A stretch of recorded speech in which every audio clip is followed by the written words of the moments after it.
March ki tang nipan si malem ki mafam khuding makta International Women's Day hai dana nupi gi ikai khumna bot point na nupi singbu akhoi ikai khumna bot point na pangthok pa dum ba thoram ama khakni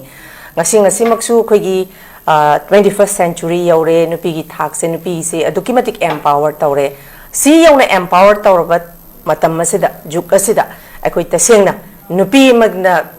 samas society de pukhalai ba mahaki खोलाव महाकना पुखलाइबो खोलाव तुगी महाकी फंगपम थोकपा हक right महाकी justice फंगब्रा अदुगा लेंगाकना थमाइबा अखोगी पुखलाइबा मतम मतम गी ओइबा पुखलाइबा अखोगी action पुखलाइबा plan सिंगसिगी action ओइना नुपिगी दमकता कदाइबो योंगना अखोई पुखले on tabak oin on thoi haiba sigi matang sida koi khana nei ne gudang ta haiba topic asi puk chabani yap nongai jeng sigi north east window gi mai kai dagi su malem gi mafam khudimuk ta lairiba nipi oi bising gi mafam da koi international women's day na lakpa matam da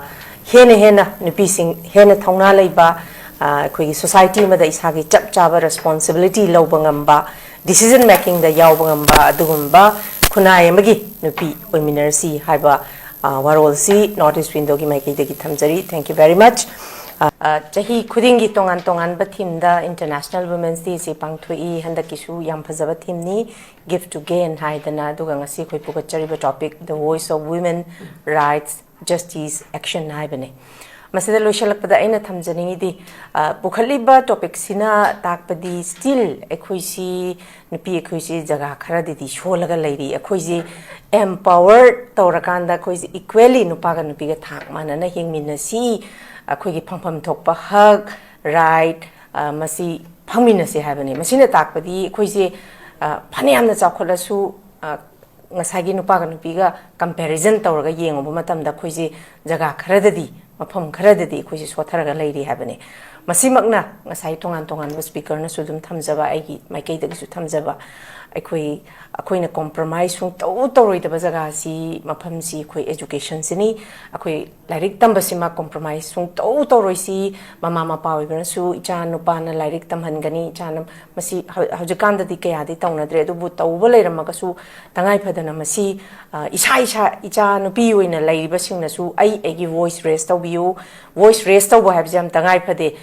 aigi husband da oigera aigi ima ipa da oigera any jaga amada aigi aningba apamba aigi nungaitaba voice raise tawba habase masi aigi hakne aigi dignity ni haidi mina kari haigi gadage mina kari khangi gadage haidana thamoi da khutum suraga leibase masi tawbiganu masi gi mahutta ai aningba apamba aigi nungaitaba se masi voice raise tawbiyo voice raise tawragadi kana karai da kari shoi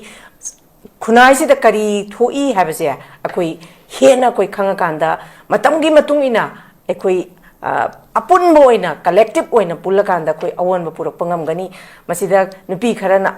yona thak yona kagraga nupi kharana hojik yam satina soga leiba se khoi dum thengnai masi thengnadana ba ai voice raise tawbiu ihai phajana taminasi aduga ngasagi khoi gi rukayana su haiba khoi gi conscious decision se lairik hairaga su conscious decision making lowangam da ta di masiju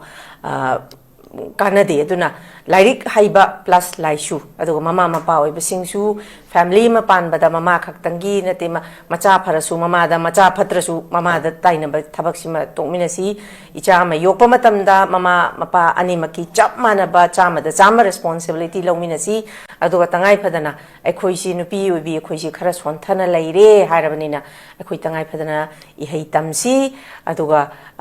ihei du aroi da question onthoka doini ai ge haina jaba jaga da ai na sen tan jarakanda punsi habse tambangam de hayeng kai thoka doino kem tambangam dabanina akhoi sustain tawbangam naba mingonda mi pan tang dana ai hingbangam naba honasi habse thamjage aduga jahi sudana yum panbiganu sina su achauba society da achauba yamna ke haini dum thoning da thodok se dumak thoi masi nupa su nupi su haidi kitang